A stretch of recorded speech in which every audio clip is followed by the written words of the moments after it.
Hi, my name is Will Ditzler, president of Riverbirch Executive Advisors and a certified Gazelles International coach. My core purpose is to help CEOs and leaders achieve excellence and fulfill their vision, and one of my core values is lifelong learning. It's with those things in mind that I've produced a series of short coaching videos. Today, we're going to talk about using data or key performance indicators to help you achieve your goals. The principles covered in this video are largely based on the 4 decisions framework outlined in the book Scaling Up, written by Verne Harnish, as well as his first book, Mastering the Rockefeller Habits. I also incorporate my personal experience and recommendation as a former CEO of a mid-market firm and now as a business coach. The 4 major decisions every company must get right to reach peak performance are strategy, cash, people, and execution.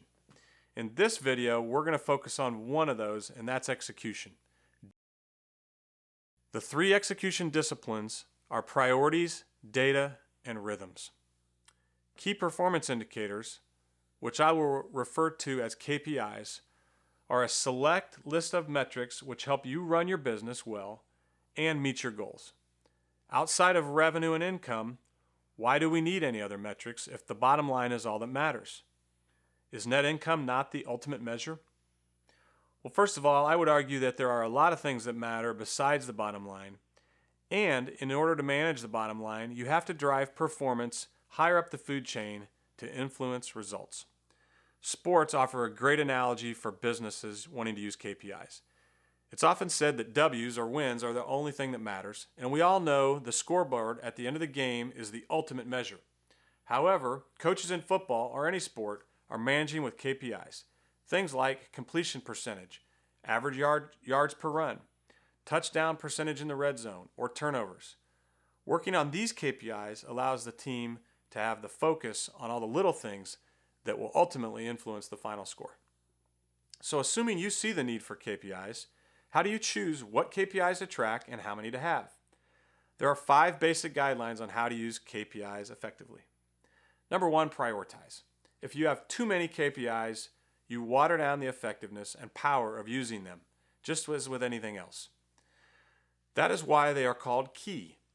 In general, I recommend 3 to 5 weekly KPIs to incorporate into your weekly meeting, and a dashboard of 8 to 12 for your one-page strategic plan, which we use in the Gazelles coaching world, to be reviewed in your monthly and quarterly meetings. This is at the executive team level. Each department will likely have their own KPIs that roll up and support the overall company plan. Just like the defensive coordinator, special teams, and offensive coordinators have specific KPIs, so will your departments. The one-page strategic plan that we use as Gazelles coaches incorporates a dashboard for KPIs. We color code them red, yellow, or green depending on the performance in relation to the goal. One tip here: clearly define what is red, yellow, and green so the team is not debating what color it should be, but what we need to do to make the adjustments to get it to green. Number 2, balance.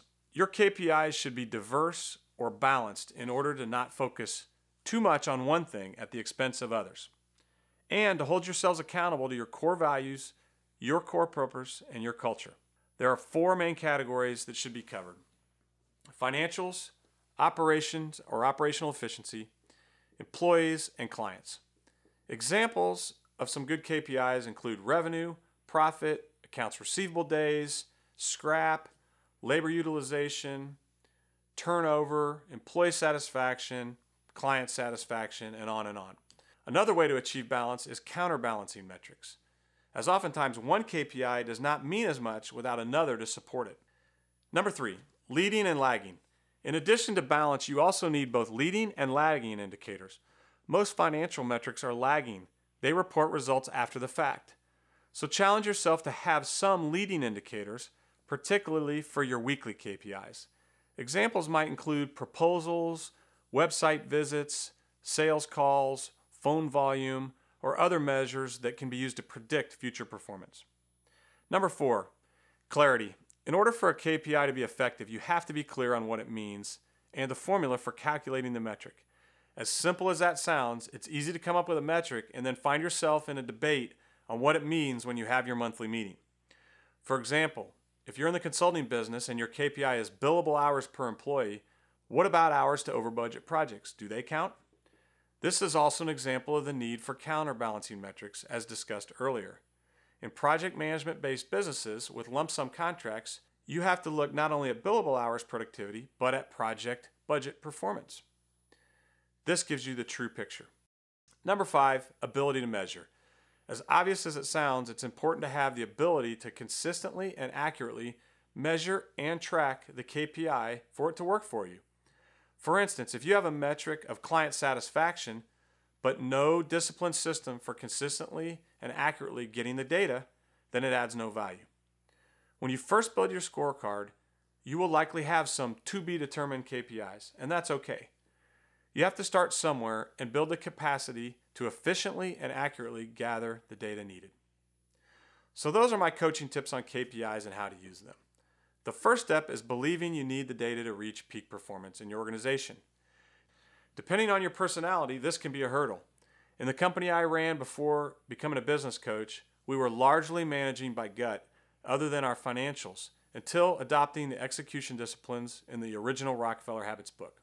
For example, if someone asked me how satisfied our clients were, I would give a vague answer about my gut feel. However, once we had the data, we didn't want to manage without it. I came to depend on the data and saw the power it provided. For instance, we knew the average client satisfaction and employee satisfaction score for each of our 8 offices. This data led to a traveling trophy for Client Satisfaction Office of the Year. It also led to terminating an office manager who the employees hated, but we did not know until we implemented a confidential employee survey. Remember, the larger your organization gets, the less you know about what is going on the front lines. By nature, the CEO often knows the least about what's going on in the business. One more note on the power of data. It drives accountability and performance. We like to say, what gets measured gets done. So as you can see, KPIs sound simple, but like many things, the details make a big difference. Make some adjustments to your management dashboards based on what you learned in this video, and keep adjusting and customizing until you find what works best for you. At the end of every year, I work with my clients to evaluate the KPIs we are using and ask if they're still the right ones and if they're adding value. It may take a few years to really get dialed into the ones that are most key, but the process will force you to manage your business to reach peak performance. Thanks again, and remember, never stop learning.